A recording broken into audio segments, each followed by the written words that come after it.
आखिर कब लोगों के मन में यह विचार आया कि आत्मा क्या होती है, परमात्मा क्या होता है, यह जीवन क्यों है, इस जीवन में आए ही क्यों है, क्या पर्पस है इस लाइफ का।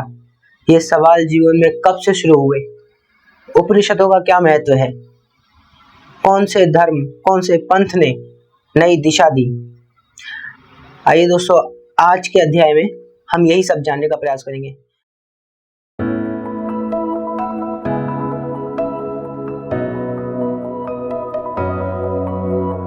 नमस्कार दोस्तों, मैं हूं जतिन पाठक और आपका स्वागत करता हूं अपने इस यूट्यूब चैनल पे जिसका नाम है जतिन नाडू ग्रो।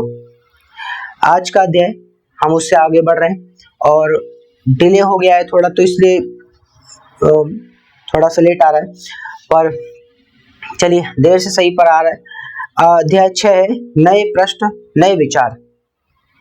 ये नए प्रश्न नए विचार क्या हैं?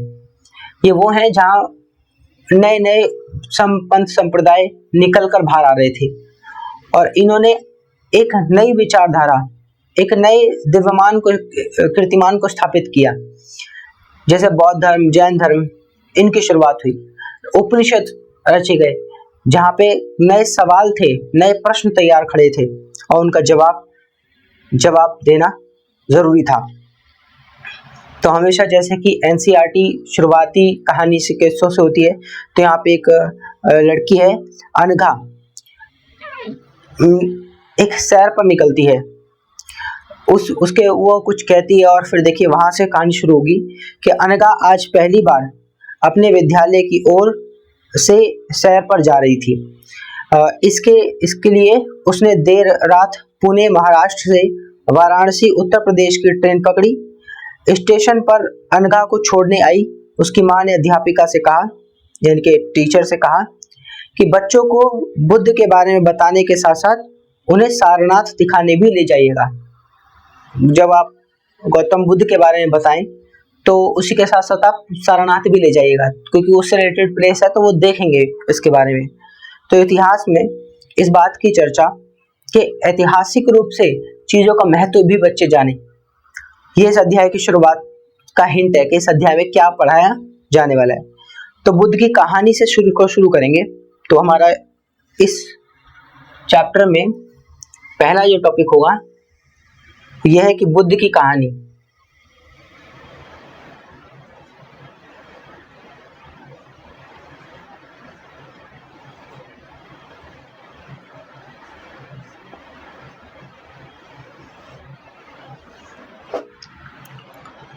बुद्ध की कहानी से शुरू करते हैं। बौद्ध धर्म के संस्थापक सिद्धार्थ थे, जिन्हें गौतम के नाम से जाना जाता था। मैं जो लाइव सेशन कर रहा हूँ उसमें ल्यूसेंट जीके में गौतम बुद्ध जी के बारे में कंप्लीट करा चुका हूँ, और मगध साम्राज्य के बारे में भी, जिसमें कि मगध साम्राज्य में का घनानंद के बाद हटना, चंद्रगुप्त मौर्य साम्राज्य का आना, फिर बिंबिसार, उसके बाद, ठीक है, इस तरीके से एक परंपरा की तरीके से, एक तरीके से सीरीज वाइज मगध साम्राज्य के बारे में भी पढ़ा है। पिछले अध्याय में एक टॉपिक जो मगध रहता था, मैं सोचता हूँ उसको भी कंप्लीट कर दूं, पर इससे ये चैप्टर एक बार खत्म हो जाए, इसके बाद मैं उस वाले टॉपिक को भी एक बार ला दूंगा, उसकी सेपरेट वीडियो लाकर, ताकि मगध के बारे में वो टॉपिक वहाँ खत्म हो। ठीक है, क्योंकि डिले था इसलिए मैंने सोचा पहले इसी चैप्टर को लाना जरूरी है। चलिए, तो बौद्ध धर्म के संस्थापक सिद्धार्थ थे।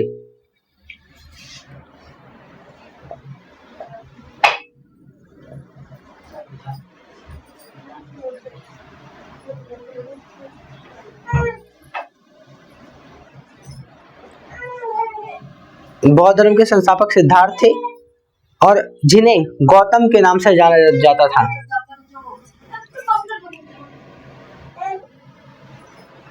और इनको किस नाम से जाना जाता था? तो गौतम।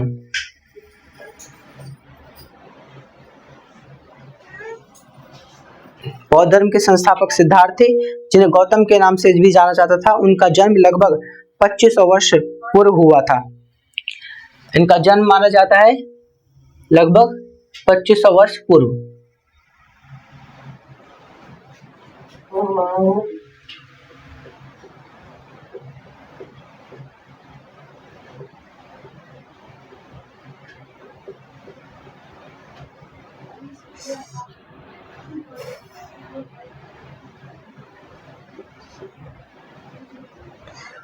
लगभग 2500 वर्ष पूर्व इनका हुआ था, और यह वह समय था जब लोगों के जीवन में तेजी से परिवर्तन हो रहे थे। जैसा कि तुमने अध्याय 5 में पढ़ा, महाजनपदों के कुछ राजा इस समय बहुत शक्तिशाली हो गए, जैसे मगध साम्राज्य, और हजारों सालों के बाद फिर से नगर उभर रहे थे।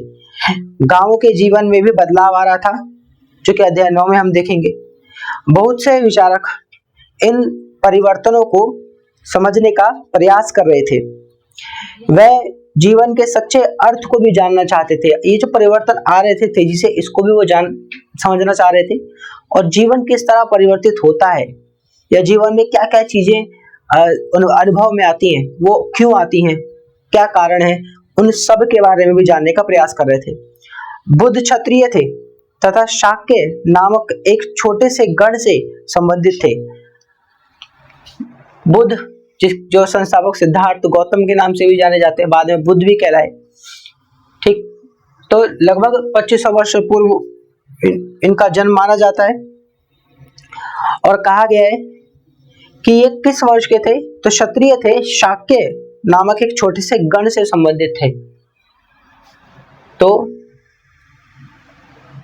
शाक्य जो कि एक गण हुआ करता है, कबीला, उससे संबंधित थे।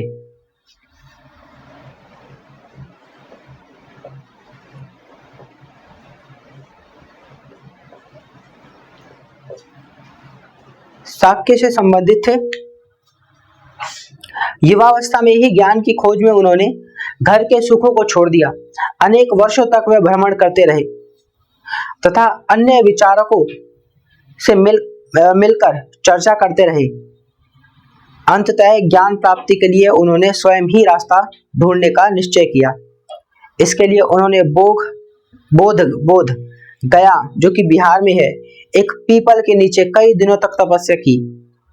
अंततः उन्हें ज्ञान प्राप्त हुआ। तो इनको जहां ज्ञान प्राप्त हो गया उस जगह का नाम हो गया बोध गया।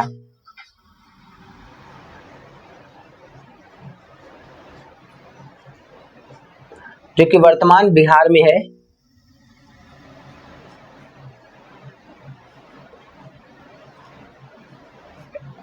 ज्ञान प्राप्त हुआ एक पीपल के पेड़ के नीचे।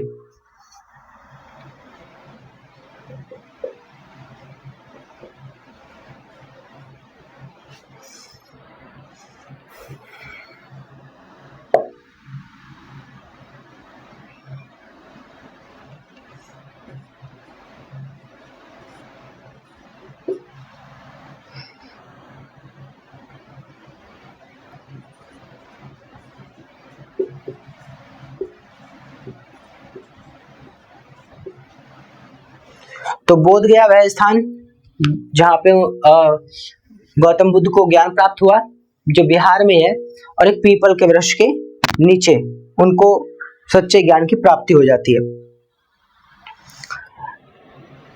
इसके बाद से वह बुद्ध के रूप में जाने जाने लगे। इसी के बाद हम देखते हैं कि इन्हें बुद्ध के रूप में जाना जाने लगा।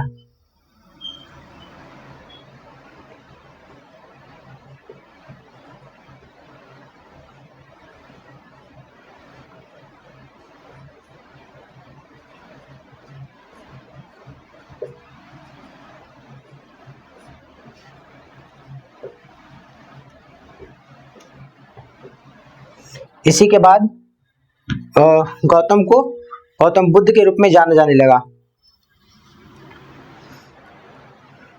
यहाँ से वह वाराणसी के निकट स्थित सारनाथ गए, जहां उन्होंने पहली बार उपदेश दिया। तो जहां उन्होंने सबसे पहली बार उपदेश दिया वह है सारनाथ।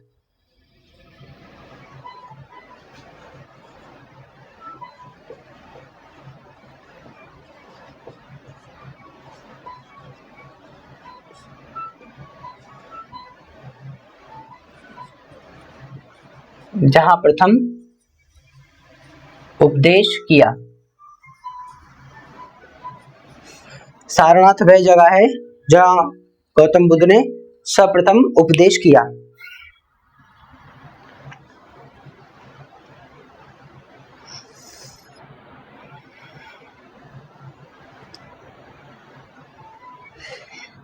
जहाँ उन्होंने पहली बार उपदेश किया, कुशीनारा में मृत्यु से पहले का शेष जीवन उन्होंने पैदल ही एक स्थान से दूसरे स्थान की यात्रा करने और लोगों को शिक्षा देने में व्यतीत किया। और मृत्यु या ये कहे निर्वाण कहाँ प्राप्त किया, तो कुशीनारा में, और कुशीनारा में निर्वाण।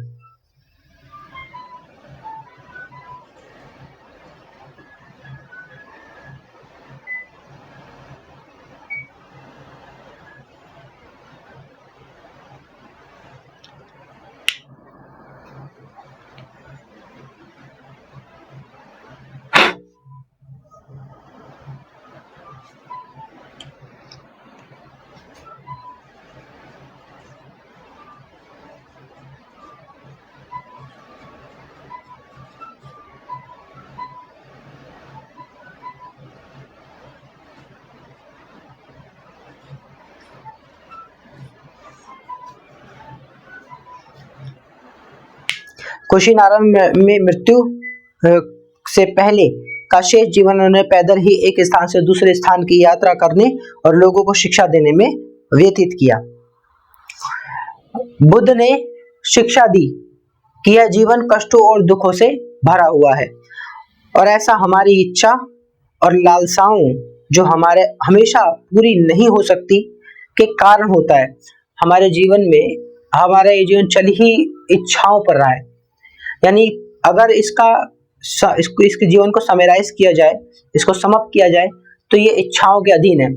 तमाम इच्छाएं ही इस जीवन को चलायमान बनाती हैं, और ये इच्छाएं इन पांचों इंद्रियों द्वारा होती हैं, और इन पांचों इंद्रियों पर नियंत्रण हमारा बिल्कुल भी नहीं है। गौतम बुद्ध यहाँ तक कहते हैं कि ये जीवन सिर्फ और सिर्फ दुख से भरा हुआ है, इसमें कोई सुख जैसी नहीं है, लेकिन वो आभास मात्र है, लेकिन अल्टीमेट दुख ही मौजूद है। और ये ऐसी इच्छाओं से उत्पन्न हो रहा है जिनका कोई कभी अंत है ही नहीं, यानी इनफाइनाइट जो इच्छाएं हैं उनसे उत्पन्न हो रहा है। तो उन्होंने इस जीवन को दुखी माना, और कभी कभी हम जो चाहते हैं वह प्राप्त कर लेने के बाद भी संतुष्ट नहीं होते एवं और अधिक अथवा अन्य वस्तुओं को पाने की इच्छा करने लगते हैं। बुद्ध ने इस लिप्सा को तन्हा तन्हा यानी कि तृष्णा कहा है, तो वो ज्यादा ठीक है। तो बुद्ध के ज्ञान में वह इसको क्या बोलते हैं, तृष्णा बोलते हैं। और बुद्ध ने शिक्षा दी कि आत्म संयम अपनाकर हम ऐसी लालसा से मुक्ति पा सकते हैं। तो जीवन को दुखी माना और दुख का कारण तृष्णा को माना। तो चलो इसको लिख लेते हैं पॉइंट को।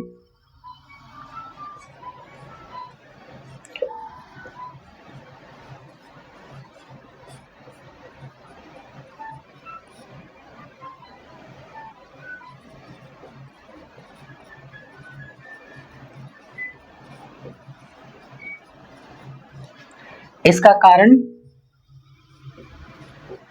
तृष्णा को माना।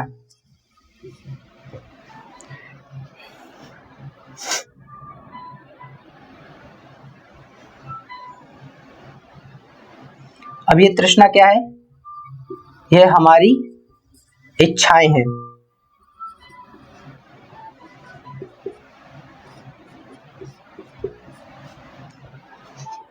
ठीक, तो जीवन को दुखी माना और इसका कारण तृष्णा को माना, जो कि हमारी इच्छाएं हैं, असीमित इच्छाएं।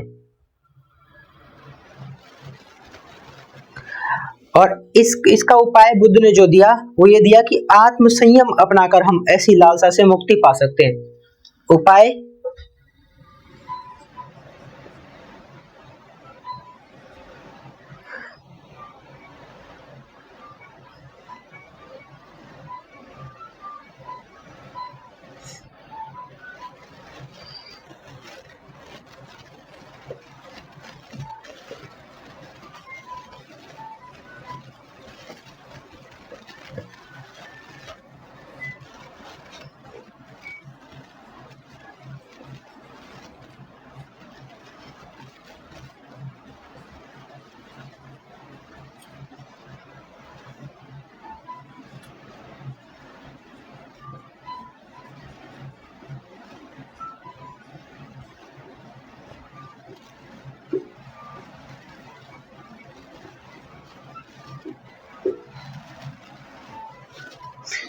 तो यदि किसी को ये ध्यान आ जाए कि जीवन वाकई दुख का कारण है, इससे छुटकारा चाहिए, यानी उपाय ढूंढना है, तो वो उपाय आत्म संयम के बारे में कहा उन्होंने, यानी कि अपनी उन्हीं इंद्रियों को नियंत्रित करना जो इच्छाएं प्रकट कर रही हैं। उन्होंने लोगों को दयालु होने तथा मनुष्यों के साथ साथ जानवरों के जीवन का भी आदर करने की शिक्षा दी कि जानवरों का भी अपना पर्सनल लाइफ है, उसको भी तुम अफेक्ट नहीं कर सकते। वे मानते थे कि हमारे कर्मों के परिणाम चाहे अच्छे हो या बुरे, हमारे वर्तमान जीवन के साथ साथ बाद के जीवन को भी प्रभावित करते हैं, यानी कर्म सिद्धांत में यकीन था। और बुद्ध ने अपनी शिक्षा सामान्य लोगों की प्राकृत भाषा में दी। ये इंपॉर्टेंट है कि बुद्ध की शिक्षा हमें किस प्रकार मिलती है? प्राकृत भाषा में।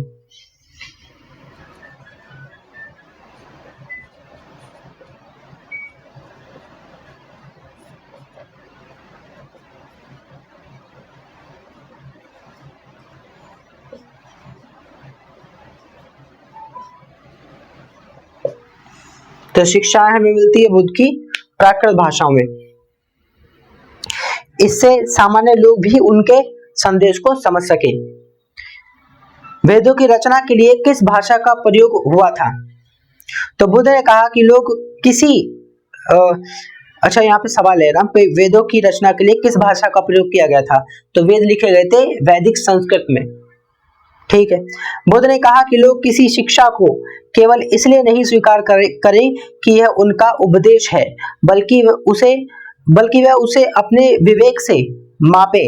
और आओ देखो उन्होंने ऐसा किस प्रकार किया। वो ये कहते हैं कि किसी को इसलिए ना माने, किसी ने कह दिया, वो उसको अपनी ही कसौटी पर खड़ा उतारे तब, यानी कि वो अंत में कहते भी हैं कि अपने दीप स्वयं बनो। यहाँ पे एक कहानी है किस्सा गोमती की।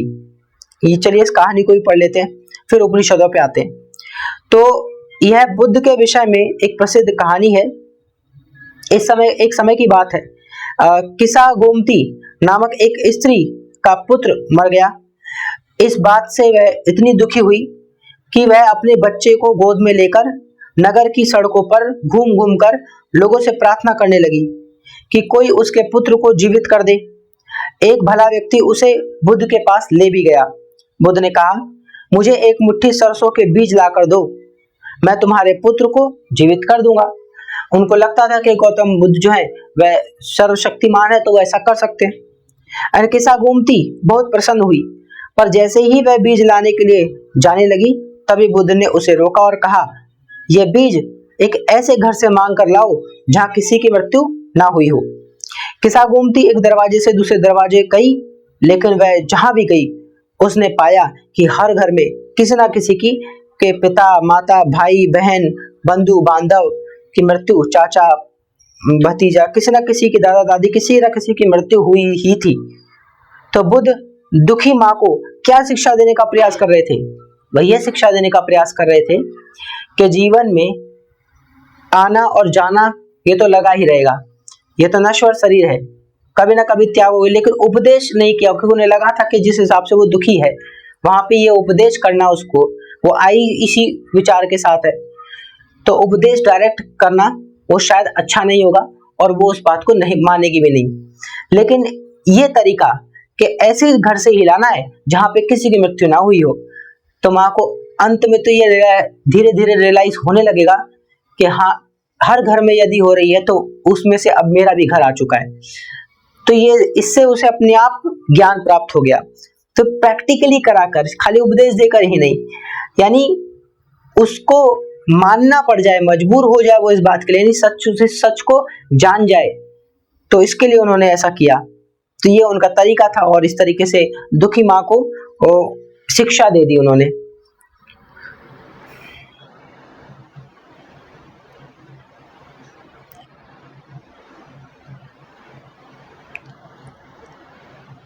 चलिए, भारतीय दर्शन की 6 पद्धतियां षड दर्शन भी कहलाती हैं, ये भी विषय पढ़ेंगे। अच्छा, इस टॉपिक को यहीं रोकते हैं और कल कंटिन्यू करते हैं। लेकिन आज मैं सोच रहा था इसमें जो कल रह गया था, यानी राज्य और एक प्राचीन गणराज्य, तो इसका एक अलग टॉपिक बना के निकालेंगे। नहीं तो ये तो टॉपिक चल रहा है और ऐसे 10 टॉपिक है फिर आगे। यानी कि 1 2 3 4 टॉपिक्स और रह गए हैं, वो कंप्लीट करते ही क्लास 6 कंप्लीट हो जाएगी। और जैसे ही कंप्लीट होगी एक बार फिर इसको कंप्लीट करेंगे, एक वन वे सेशन में कंप्लीट करने का प्रयास करेंगे। ठीक है, जो महत्वपूर्ण पॉइंट समझ में आए, जो महत्वपूर्ण बातें समझ में आई, उनको एक एक पॉइंट में उसको लिख लिख करके और लिख लिख कर और उसको बोल बोल कर समझाने का प्रयास करेंगे।